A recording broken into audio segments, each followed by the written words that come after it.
ये क्वेश्चन है हमारे पास जेई मेन 2020 का। और एक ये बहुत ही शानदार क्वेश्चन है। और इसमें जो कॉन्सेप्ट है, अगर कॉन्सेप्ट के पॉइंट ऑफ व्यू से देखा जाए तो आप जेई मेन का कोई हल्का फुल्का क्वेश्चन इसको मत समझिए। बढ़िया कॉन्सेप्ट इसमें इन्वॉल्व है। अब क्वेश्चन को पहले हम समझ लेते हैं कि इसमें सिचुएशन क्या है। ठीक है। क्वेश्चन ये है, is satellite is moving in A low nearly circular orbit around the earth. Its radius is roughly equal to that of the Earth's radius RE। यानी इसका जो रेडियस है सर्कुलर पाथ का ऑर्बिट का, वो अर्थ की रेडियस के ऑलमोस्ट बराबर है, because it is orbiting near the surface of earth. By firing rockets attached to it, its speed is instantaneously increased in the direction of its motion so that it becomes under root 3 by 2 times larger। यानी कि ये जो satellite है अर्थ के surface के पास revolve कर रहा था, ऑर्बिट कर रहा था, और इसकी स्पीड कितनी थी? इसकी स्पीड थी सपोज v के बराबर। फिर इससे इस सैटेलाइट से एक रॉकेट को फायर किया, जिससे कि इसकी जो वेलोसिटी है वो वेलोसिटी बढ़ के कितनी हो जाती है? अंडर रूट 3/2 v, यानी कि √3/2 टाइम्स हो जाती है। ठीक है। अब वेलोसिटी में ये चेंज क्यों आया होगा, क्या हुआ होगा इसमें, तो इसको हम समझ लेते हैं यहाँ पर भी। कि मान लीजिए कि ये है अर्थ। ठीक है। और अर्थ, ये हमने मान लिया कि ये अर्थ है। ठीक। और इसका सेंटर बना देते हैं हम यहीं कहीं पर। ये इसका सेंटर है अर्थ का, ये वाला पॉइंट अर्थ का हमने सेंटर ले लिया। जो सैटेलाइट है, मान लेते हैं कि ये सैटेलाइट है और ये अर्थ के सरफेस पर near very close to the surface of earth rotate कर रहा है। ठीक है। यहाँ से ये इसकी ऑर्बिट मैंने बनाई। ये जो है ऑर्बिट ऑलमोस्ट कैसी है? अर्थ की रेडियस के बराबर ही है। यहाँ पर ये ऑर्बिट कर रहा है। अब होता यह है कि इससे एक रॉकेट को प्रोजेक्ट किया। मान लीजिए कि एक रॉकेट हमने यहाँ प्रोजेक्ट कर दिया है। ठीक है। यहाँ से हमने रॉकेट को प्रोजेक्ट किया, तो जो रॉकेट की वेलोसिटी थी उसकी कुछ वैल्यू रही होगी, जिससे होता यह है कि इसकी जो इनिशियल वेलोसिटी थी, इनिशियल वेलोसिटी कितनी है इसकी? इनिशियल वेलोसिटी में मान लेता हूँ कि v1 थी। और जैसे ही रॉकेट को प्रोजेक्ट किया तो वेलोसिटी चेंज होके हो जाती है अंडर रूट 3/2 टाइम्स v1 के बराबर। और रॉकेट की कुछ वेलोसिटी रही होगी vr मान लेते हैं। तो चेंज क्यों हुआ? ये है कंजर्वेशन ऑफ लीनियर मोमेंटम से। कि जब ये वेलोसिटी v1 से मूव कर रहा था या स्पीड v1 से मूव कर रहा था, उस इंस्टेंट पर रॉकेट एक यहाँ से प्रोजेक्ट किया है। ठीक है। तो मोमेंटम कंजर्वेशन से इसकी वेलोसिटी हम नहीं निकाल सकते हैं। हालांकि हमसे ये रॉकेट की वेलोसिटी पूछते कि रॉकेट किस वेलोसिटी से प्रोजेक्ट किया है, तो वो और रॉकेट का मास भी पता होता तो हम बता सकते थे। तो खैर इतनी सारी डिटेल में हम अभी नहीं जाएंगे। तो मान लीजिए कि रॉकेट को यहाँ प्रोजेक्ट किया और प्रोजेक्ट करने से इसकी वेलोसिटी चेंज होके √3/2v1 हो जाती है। ठीक है। अच्छा। Due to this, the farthest distance from the centre of the earth that the satellite reaches is r। Value of r is, तो अब उसमें उन्होंने पूछा है कि r की जो वैल्यू है वो क्या होगी। ठीक। आर की वैल्यू हमको बताना है। तो अब यहां पर सबसे इंपॉर्टेंट चीज है आर की जो मैक्सिमम वैल्यू कैलकुलेट करने में। होगा ये कि जब सैटेलाइट को यहां से प्रोजेक्ट किया है, सैटेलाइट को प्रोजेक्ट किया यानी कि सैटेलाइट की जो वेलोसिटी है उसमें सडन चेंज कर दिया।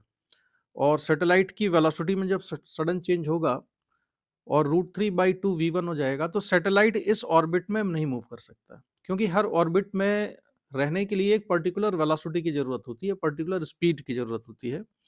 अगर इस ऑर्बिट में जो स्पीड है वो स्पीड अगर v1 है, तो v1 से इस स्पीड में मूव कर सकते हैं। अगर इसकी स्पीड चेंज हो गई तो इसको इसकी सैटेलाइट को अपनी ऑर्बिट बदलनी पड़ेगी, तो अब ये ऑर्बिट बदलेगा। और ओब्वियसली जब इसकी स्पीड कैसी हो गई है, √3/2v1 के बराबर हो गई है। ठीक है। सडनली इसकी स्पीड चेंज हो गई, तो अब इसका जो पाथ होगा वो पाथ कैसा होगा? ये एक स्पाइरल पाथ पे चलते हुए ऐसे इसकी जो डिस्टेंस है वो बढ़ती जाएगी। अब ये दूर क्यों चला जाएगा? भाई ऐसा है कि जब किसी चीज को सर्कुलर पाथ में अगर मूव करती है कोई बॉडी, ये पार्टिकल हम मान लेते हैं कि यहाँ पर ये कोई पार्टिकल ए है और ये सर्कुलर पाथ में मूव कर रहा है। तो सर्कुलर पाथ में जब ये पार्टिकल मूव करेगा तो उसको सर्कुलर पाथ में मूव करने के लिए, ठीक है, सर्कुलर पाथ में मूव करने के लिए क्या होगा, एक पर्टिकुलर स्पीड की जरूरत होगी। वो स्पीड है, मान लेते हैं v, और ये स्पीड की वजह से इसमें वी स्क्वायर बाई आर एक सेंट्रीपिटल फोर्स एक्सेलरेशन भी है, और अगर इसका मास m है तो ये सेंट्रीपिटल फोर्स लग रहा होगा इस पर m V square by R के बराबर, इतना सेंट्रीपिटल फोर्स होगा। अब अगर किसी बॉडी को सफिशिएंट सेंट्रीपिटल फोर्स ना मिले, यानी जितना उसको सेंट्रीपिटल फोर्स की रिक्वायरमेंट है, अगर वो स्पीड v से चलता है कोई पार्टिकल, तो स्पीड v से चलने के लिए उसको जिस सेंट्रीपिटल फोर्स की रिक्वायरमेंट है वो कोई और फोर्स देता है। जैसे रोड पर या ग्राउंड पर जब कोई बॉडी मूव कर रही होती है, कार हुआ, बस, ट्रक, बाइक, तो उसको ये कौन देता है, ग्राउंड के केस में तो ये कौन देता है, मोस्टली फ्रिक्शन फोर्स देता है। और जहां पर रोड की बैंकिंग कर दी जाती है वहां पर नॉर्मल रिएक्शन और फ्रिक्शन मिल के देते हैं, है ना। लेकिन अगर सफिशिएंट सेंट्रीपिटल फोर्स जितना चाहिए वो ना मिले तो बॉडी अपने सर्कुलर पाथ से स्किड करके कहाँ चली जाती है, दूर की तरफ जाती है, दूर चली जाती है, स्लिप कर जाती है, ऐसे दूर स्लिप हो जाएगी। ये सर्कुलर पाथ पे मूव करने वाली बॉडी, अगर यहाँ पर सफिशिएंट सेंट्रीपिटल फोर्स नहीं मिला तो ये बाहर की तरफ स्लिप कर जाएगी, ठीक है। तो ऐसे ही जो सैटेलाइट है, इसकी स्पीड को हमने सडनली बढ़ा दिया, तो स्पीड बढ़ाने से इसके सेंट्रीपिटल फोर्स को प्रोवाइड कौन करता था, ग्रेविटेशनल फोर्स प्रोवाइड करता था। लेकिन जितना ग्रेविटेशनल फोर्स यहाँ पर लग रहा था, ठीक है, उससे जो स्पीड मिलती थी इस ऑर्बिट में, जिस स्पीड से ये परमिसिबल स्पीड थी वो v1 थी। अब जैसे ही स्पीड बढ़ेगी तो इस ऑर्बिट में तो इस स्पीड से नहीं मूव कर पाएगा, तो ये स्पाइरल पाथ में सैटेलाइट चलते हुए आगे कहीं जाके एक मैक्सिमम डिस्टेंस पे जाके जाएगा, एक मैक्सिमम डिस्टेंस तक जाएगा, उससे आगे फिर ये नहीं जाएगा, ठीक है। लेकिन इसका पाथ सर्कुलर नहीं होगा, क्योंकि अगर ये आगे भी जा रहा है, ऐसे रेडियस अगर सर्कुलर पाथ का बढ़ेगा, सॉरी सर्कुलर नहीं, इसका रेडियस ऑफ पाथ बढ़ेगा अगर, तो रेडियस ऑर्बिट का अगर बढ़ेगा तो ये सर्कुलर पाथ पे चलते हुए नहीं बढ़ा सकता है। जैसे अगर ये मैं एक पार्टिकल की रेडियस बढ़ाऊं उसके पाथ की, तो रेडियस अगर मैं बढ़ाऊंगा तो ऑब्वियसली पाथ कैसा बनाना पड़ेगा, हमको स्पाइरल पाथ बनाना पड़ेगा, ठीक है। चलिए, तो मान लेते हैं कि ये कितनी मैक्सिमम डिस्टेंस तक गया, ये जिस मैक्सिमम डिस्टेंस तक जाता है वो मैक्सिमम डिस्टेंस में यहाँ बना देता हूँ x के बराबर है, ठीक है। वो मैक्सिमम डिस्टेंस कितनी है, x के बराबर, और ये यहाँ से स्पाइरल पाथ को फॉलो करते हुए गया है। यानी कि यहाँ से इसने जो पाथ फॉलो किया होगा, ये ऐसे स्पाइरल पाथ को फॉलो करते हुए और मैक्सिमम यहाँ तक गया। तो ये जो मैक्सिमम डिस्टेंस इसने कवर किया है वो हमने अज्यूम कर लिया है, इसकी जो मैक्सिमम डिस्टेंस है वो कितनी है, x के बराबर है, ठीक है। अब चलिए फिर कुछ कैलकुलेशन कर लेते हैं। सबसे पहले तो हम देख लेते हैं कि v1 की वैल्यू क्या होगी, इसमें v1 कितना होगा। तो v1 यानी कि जब ये अर्थ के सरफेस के बिल्कुल पास में था, जब ये रोटेट ऑर्बिट कर रहा था, तो v1 कितना होगा, तो इसको जो सेंट्रीपिटल फोर्स उस समय लग रहा था इसके ऊपर वो था m v1 square by are, जो कि ऑलमोस्ट रेडियस ऑफ अर्थ के बराबर है। तो M v1 square upon R E, ये सेंट्रीपिटल फोर्स है और ये प्रोवाइड किया किसने था, ग्रेविटेशनल फोर्स ने। तो g m into M upon R E square, तो इससे v1 की जो वैल्यू आएगी ये आएगी under root G M upon R E. और नोटेशन के जो जनरल मीनिंग है वो आप समझते ही हैं, स्मॉल एम सैटेलाइट का मास है, कैपिटल एम अर्थ का मास है, आर ई अर्थ की रेडियस है, और जी यहाँ पर यूनिवर्सल ग्रेविटेशनल कांस्टेंट है। तो ये v1 हमने निकाल दिया। अब देखो ये क्या होगा। अब इसमें मैं क्या करने वाला हूँ कि इस पॉइंट पर जो वेलोसिटी थी इसकी v1 थी, और रॉकेट को फायर करने के जस्ट बाद सेम पॉइंट पर, इसी पॉइंट पर इसकी वेलोसिटी कितनी हो जाती है, चेंज हो जाएगी। तो जो चेंज्ड वेलोसिटी है उसको मैंने मान लिया कि जस्ट आफ्टर द फायरिंग जो वेलोसिटी होती है यहाँ पर वो कितनी हो जाती है, v2, ठीक है। इसको मैं थोड़ा और क्लैरिटी के साथ लिख दूं, अगर आपको समझ नहीं आ रहा है तो ये वेलोसिटी को मैंने डिनोट किया है किससे, इसको मैं डिनोट कर रहा हूँ v2 से। ठीक है, ये वेलोसिटी है v2 यहाँ पर।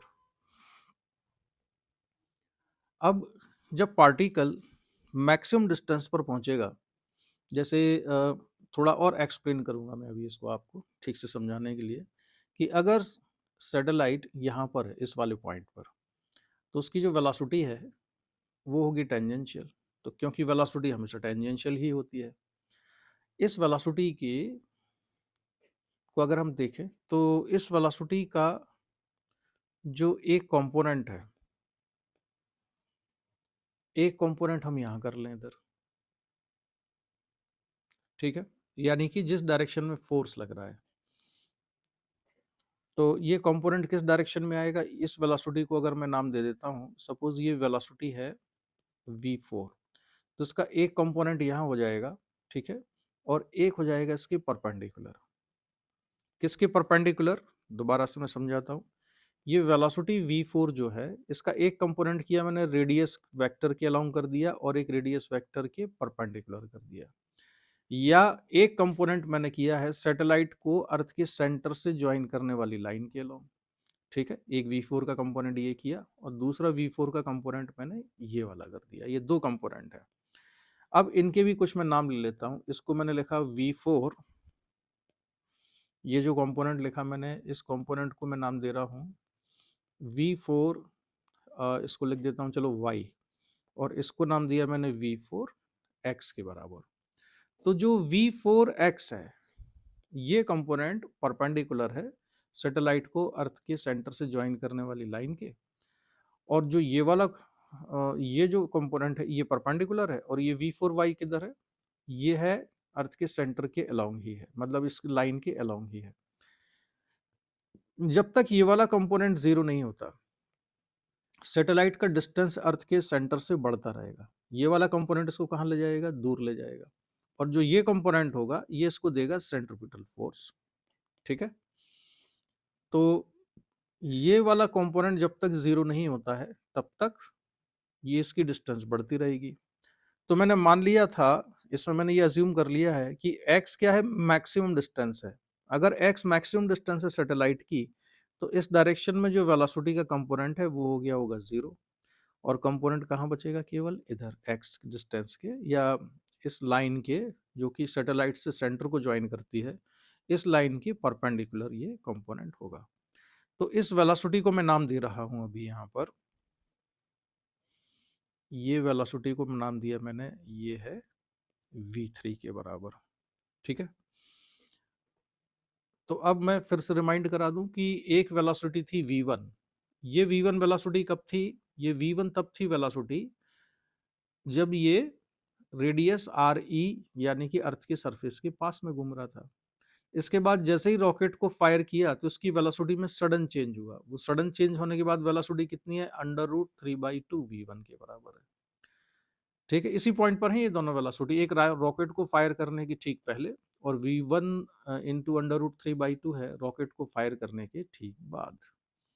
इसके बाद ये स्पाइरल पाथ पे चला, चलते चलते जब यहाँ पर आएगा तो इसकी डिस्टेंस x ये मैक्सिमम तब होगी जब इस डायरेक्शन में, यानी अर्थ को और सैटेलाइट को ज्वाइन करने वाली लाइन के अलोंग वेलोसिटी का कंपोनेंट जीरो हो जाए, यानी इसकी टोटल वेलोसिटी x के इस डिस्टेंस के परपेंडिकुलर हो जाए, इस लाइन के परपेंडिकुलर हो जाए जो सैटेलाइट को अर्थ के सेंटर से ज्वाइन करती है। तो यहाँ पर v3 वो वेलोसिटी है। अब यहाँ पर v3 और v2 का रिलेशन, v3 का और √3/2 v1 का रिलेशन निकालने के लिए हमारे पास दो तरीके हैं। या तो हम एक सेंट्रीपिटल फोर्स की इक्वेशन लिख लें, यानी मैं ऐसा लिखूं Gm/m/x² इक्वल टू mv3 का स्क्वायर अपॉन x। इसमें क्या किया है मैंने कि यहाँ पर जो फोर्स लग रहा है इस पर ग्रेविटेशनल फोर्स, वो सेंट्रीपिटल फोर्स के बराबर कर दिया। Gravitational force equal to centripetal force. लेकिन यहाँ समस्या ये है, कॉन्सेप्चुअल प्रॉब्लम ये, इसमें बहुत लोग मिस्टेक करते हैं और उनका आंसर नहीं आता। ठीक है, और ये मिस्टेक काफी स्टूडेंट्स नहीं, इवन टीचर्स इसमें मिस्टेक करते हैं। ये जो डिस्टेंस x है, ये इसके सर्कुलर पाथ का रेडियस नहीं है, क्योंकि इस समय इसका जो पाथ है ये सर्कुलर ही नहीं है, ये सर्कुलर पाथ नहीं है। और अगर ये सर्कुलर पाथ नहीं है तो ये जो डिस्टेंस x है, it is not the radius of curvature, ये रेडियस ऑफ कर्वेचर नहीं है। सेंट्रीपिटल एक्सेलरेशन में जो डिस्टेंस आती है यहाँ पर x, ये रेडियस ऑफ सर्कुलर पाथ यानी कि रेडियस ऑफ कर्वेचर कहना चाहिए। अगर सर्कुलर पाथ नहीं है तो this thing is radius of curvature. तो रेडियस ऑफ कर्वेचर x के बराबर नहीं है इस इंस्टेंट पर, ठीक है। हालांकि वेलोसिटी और ये लाइन परपेंडिकुलर है, लेकिन ये रेडियस ऑफ कर्वेचर नहीं है, क्योंकि अगर ये रेडियस ऑफ कर्वेचर होती तब तो ऐसे कोई भी वेलोसिटी में बना दूं v4, इधर में बना देता हूँ v5, इन ये सारी जो वेलोसिटी है, इन वेलोसिटी के लिए ये इसकी ये रेडियस ऑफ कर्वेचर हो जाएगी, ये रेडियस ऑफ कर्वेचर हो जाएगी।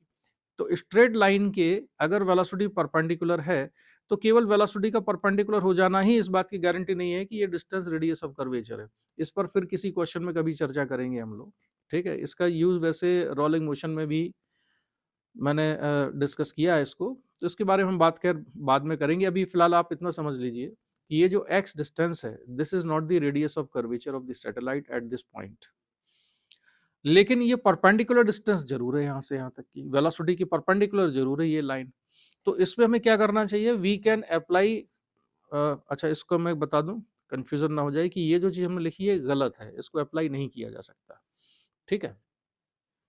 तो हमारे पास दूसरा तरीका बचा क्या, जिससे कि हम √3/2 v1 और v3 में रिलेशन निकाल पाए। तो उसका तरीका हमारे पास ये है कि जो भी ग्रेविटेशनल फोर्स लगता है, चाहे इस वाले पॉइंट पर हो चाहे इधर हो, ये ग्रेविटेशनल फोर्स अर्थ के सेंटर से पास हो रहा है, इसलिए अर्थ के सेंटर के अबाउट ग्रेविटेशनल फोर्स का टॉर्क जीरो है। और अगर ग्रेविटेशनल फोर्स का टॉर्क जीरो है तो इसका मतलब है कि टॉर्क इक्वल टू क्या लिखते हैं हम, dl/dt। टॉर्क जीरो यानी dl/dt जीरो, यानी कि एल कैसा है, कांस्टेंट है। एंगुलर मोमेंटम कांस्टेंट है या एंगुलर मोमेंटम कंजर्व है। तो हम कंजर्वेशन ऑफ एंगुलर मोमेंटम की इक्वेशन यहाँ पर लिखने वाले हैं, ठीक है। तो कंजर्वेशन ऑफ मोमेंटम की इक्वेशन हम यहाँ पर लिखेंगे। तो एंगुलर मोमेंटम मैं पहला कब लिख रहा हूं, रॉकेट फायर होने के ठीक बाद angular momentum, angular momentum just after firing rocket. और फिर दूसरा एंगुलर मोमेंटम लिख रहा हूं मैं, फाइनल एंगुलर मोमेंटम होगा when distance of satellite is maximum, ठीक है। Distance of satellite from the centre of earth is maximum, ये है मेरा फाइनल एंगुलर मोमेंटम, और ये वाला एंगुलर मोमेंटम होगा इनिशियल। तो इसके लिए अब हम इक्वेशन लिखेंगे। तो इनिशियल एंगुलर मोमेंटम m और √3/2 v1, ये हुआ एम बी, और डिस्टेंस कितनी थी आर ई के बराबर। मैं कौन सी इक्वेशन से लिख रहा हूँ, ये एम बी आर से लिख रहा हूँ एंगुलर मोमेंटम। और फाइनल एंगुलर मोमेंटम हो जाएगा मास ऑफ द सैटेलाइट, और इसकी जो वेलोसिटी है वो कितनी है v3, और डिस्टेंस कितनी है x।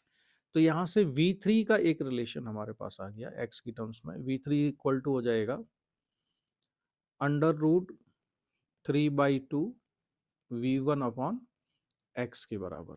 इसको चाहे तो हम इक्वेशन नंबर 2 लिख सकते हैं, और ये था, इसको हम लिख सकते हैं इक्वेशन नंबर 1, ठीक है। तो ये v3 का रिलेशन आ गया।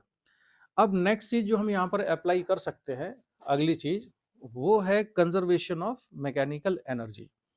तो अब कंजर्वेशन ऑफ मैकेनिकल एनर्जी में कौन कौन से पॉइंट पे कंजर्व करा रहा हूँ।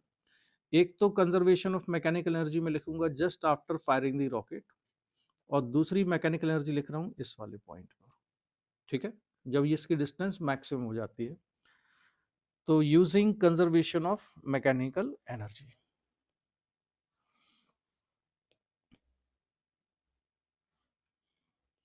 यूजिंग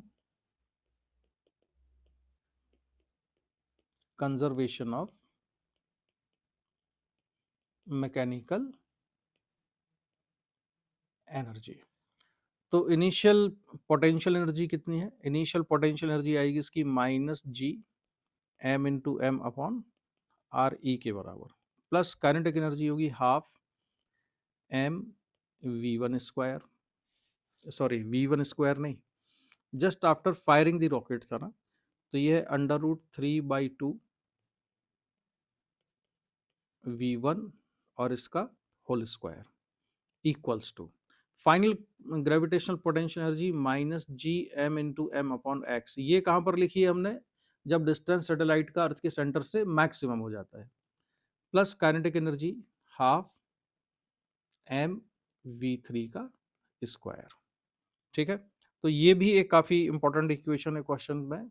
इसको चाहे तो हम नाम दे सकते हैं कि ये है इक्वेशन नंबर 3। अब इक्वेशन नंबर 3 में मैं क्या करूंगा कि V3 की वैल्यू सब्स्टिट्यूट करूंगा और V1 की जो वैल्यू थी, ये जो हमने निकाली थी, इसको हम रखते हैं। ठीक है, तो वैल्यूज रखना शुरू करते हैं।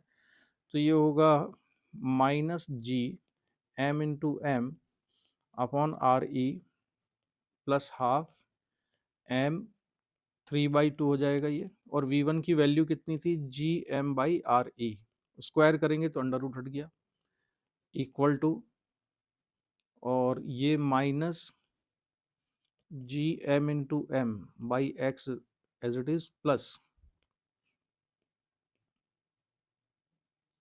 हाफ m, और V3 कितना आया है? V3 की जो वैल्यू आई है ये है √3/2 V1/x। तो इसको हम लिखेंगे √3/2 √3/2, और V1 कितना था? Gm/re। ठीक है, ये तो हो गई V1 की वैल्यू। और उसमें साथ में क्या है? साथ में नीचे x भी है, √3/2 V1। ये हो गया है, ये V1 की वैल्यू नहीं हुई, ये √3/2 V1 की वैल्यू हुई है, और साथ में नीचे क्या है? x भी है एक, तो इंटू 1/x। ये है काइनेटिक एनर्जी, और इसका करना पड़ेगा हमको पूरे का स्क्वायर। ठीक है। अच्छा, अब इसमें मुझे लग रहा है कि एक चीज हमसे छूट गई है शायद। V3 की वैल्यू जब हमने निकाली, तो इसमें ये RE जो था ये छूट गया है। V3 की वैल्यू आएगी √3/2 V1 इंटू RE/x। तो ये RE और है यहाँ पर, तो वो RE V3 की वैल्यू जब मैं यहाँ पर रखूँगा, तो इसमें भी मुझे लिखना है, तो ये मैंने लिख दिया RE। और क्लैरिटी ले आए जरा, ये RE/x। ठीक है, इतना आ गया।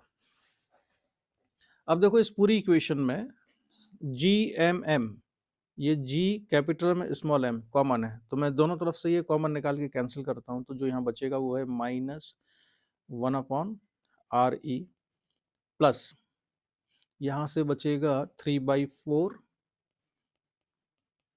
RE equal to -1/x plus, अब सबसे इंपॉर्टेंट यही वाली टर्म है, यही देखना है सारी चीजें सही सलामत हैं कि नहीं। प्लस एक तो 1/2 बचेगा, और 3/2 अंडर रूट हट जाएगा यहाँ से, तो 3/2 इंटू और RE² / x²। ये हो गया, मेरे ख्याल से सही लिखा है, इसमें कोई मिस्टेक नहीं हुई अभी हमसे। तो चलिए अब हम इसको थोड़ा सिंप्लीफाई करें, तो ये बचता है -1/4RE के बराबर, LCM निकालने के बाद जो हम सॉल्व करेंगे। और ये कितना है? -1/x और प्लस 3RE² / 4x², इतना आया। यहाँ फिर LCM लेंगे राइट साइड में, तो 1/4RE इक्वल टू ये 4x² LCM आ जाएगा, तो ऊपर बचेगा -4x प्लस 3RE², और ये 4 से 4 कैंसिल, और क्रॉस मल्टीप्लीकेशन कर दें तो -x² इक्वल टू -4RE/x और प्लस 3RE। इसमें फिर कुछ गड़बड़ मुझे लग रही है, एक आर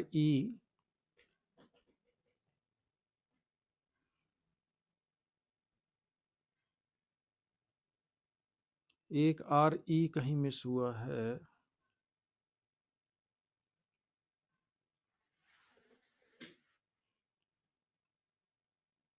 अच्छा, यहाँ पर फिर इसकी V3 की जो वैल्यू थी, इसमें V3 कितना था?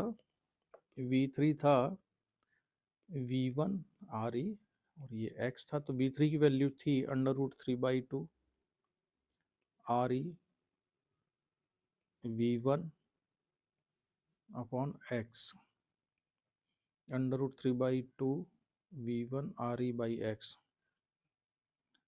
ठीक है, ये सही था। और v इसका स्क्वायर करेंगे तो are E square upon x square बचेगा ही बचेगा। तो आर ई स्क्वायर, हाँ समझ आ गया क्या मिस्टेक है। देखो यहाँ पर क्या था, यहाँ पर भी एक आर ई है, ठीक है, अंडर रूट के अंदर है ये वाला आर ई, और ये वाला आर ई अंडर रूट के बाहर है। जब स्क्वायर होगा तो ये एक आर ई होगा और एक आर ई स्क्वायर होगा यहाँ पर, तो ऊपर एक आर ई बचेगा, आर ई का स्क्वायर नहीं होगा। ठीक है, तो ये हमने कैलकुलेशन में गलती की है। तो ये बचेगा केवल आर ई, ये आर ई, ये आर ई होगा केवल, और इसको सिंप्लीफाई करने पर ये आया -x² -4REX into are E square के बराबर। ठीक है, ये क्वाड्रेटिक इक्वेशन बन गई है x में, तो इसको हम लिखेंगे x² -4REX plus 3RE² equal to 0। इसको लिख सकते हैं x equal to -b plus minus under root, solve करेंगे तो 4RE plus minus under root 4RE का स्क्वायर, तो ये 16RE का स्क्वायर माइनस 4, E की वैल्यू 1 है और C कितना है 3RE स्क्वायर है अपॉन 2। तो सॉल्व करने पर आता है x equal to 4RE plus minus under root 16 minus 12RE square, तो ये बचा 4RE स्क्वायर के बराबर अपॉन 2। और सिंप्लीफाई कर दें तो x equal to 4RE plus minus 2RE/2। ठीक है, तब इसमें प्लस साइन अगर हम लेते हैं तो ये आ जाएगा 6RE/2 यानी कि 3RE, यानी कि 3RE के बराबर। और अगर माइनस साइन लेते तो क्या आता, ये आता 4RE माइनस 2RE/2। तो ये सॉल्व करने पर कितना हो जाता, आर ई के बराबर ही आता। तो आर ई तो एक्सेप्टेबल नहीं है, मैक्सिमम डिस्टेंस तो आर ई नहीं है, क्योंकि आर ई पे तो ये इनिशियल पोजीशन में ही था। तो इसमें से जो हम वैल्यू एक्सेप्ट करेंगे वो कौन सी लेंगे, प्लस साइन लेने पर, प्लस साइन लेने पर। तो इतना सिंप्लीफाई करने पर एक्स की वैल्यू आती है 3RE, and this is the answer of this question. ठीक, तो एक बेहतरीन सवाल है, और जेई मेन का क्वेश्चन समझ के इसको हल्के में मत ले लेना, कॉन्सेप्ट इसमें बहुत बेहतरीन इन्वॉल्व है। और इसमें मैं आपको बताऊं, इस क्वेश्चन का जो पूरा हाईलाइट है, जिसमें कि maximum students including some teachers भी जिसमें मिस्टेक करते हैं, वो मिस्टेक ये है कि यहाँ पर ये वाली इक्वेशन को यूज नहीं कर सकते हम।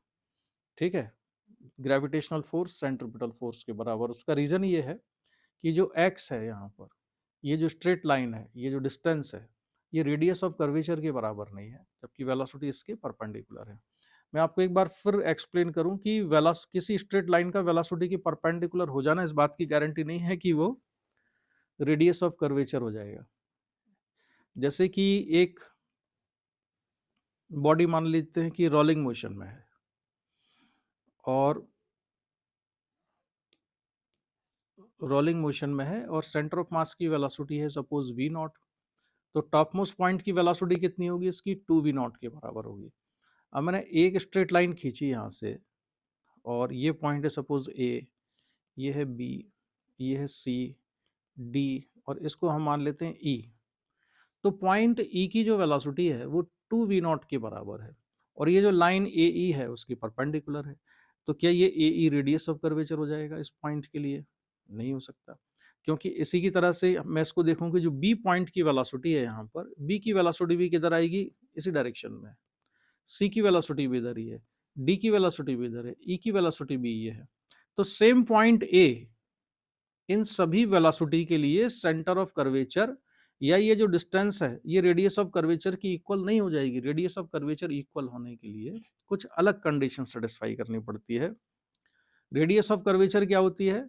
रेडियस ऑफ कर्वेचर आपको निकालना हो तो सबसे आसान तरीका ये होता है कि centripetal acceleration A R equal to हम लिखते हैं वी स्क्वायर बाई एक्स। इसमें जो एक्स है ये रेडियस ऑफ कर्वेचर है, यानी रेडियस ऑफ कर्वेचर निकालने के लिए आपको V square by A R की वैल्यू निकालनी पड़ती है। ठीक है, इसके बारे में डिटेल में बात फिर कभी कोई क्वेश्चन आएगा या सिचुएशन आएगी तो उस पर करेंगे। अभी फिलहाल आपको इस क्वेश्चन का आंसर याद रखना है, x इक्वल टू 3r/e इसका आंसर है। तो कौन सा ऑप्शन करेक्ट हुआ? ऑप्शन देख लेते हैं हम। जो ऑप्शन इसका करेक्ट होता है वो है ये वाला। So this option is correct and this is a very good question. तो चलो इसी के साथ मैं इसका डिस्कशन यहाँ पर कंप्लीट करता हूँ। फिर कोई अच्छा क्वेश्चन अगर मेरी नज़र में आएगा तो वो क्वेश्चन मैं लेके आपके सामने आऊँगा। Okay, bye bye.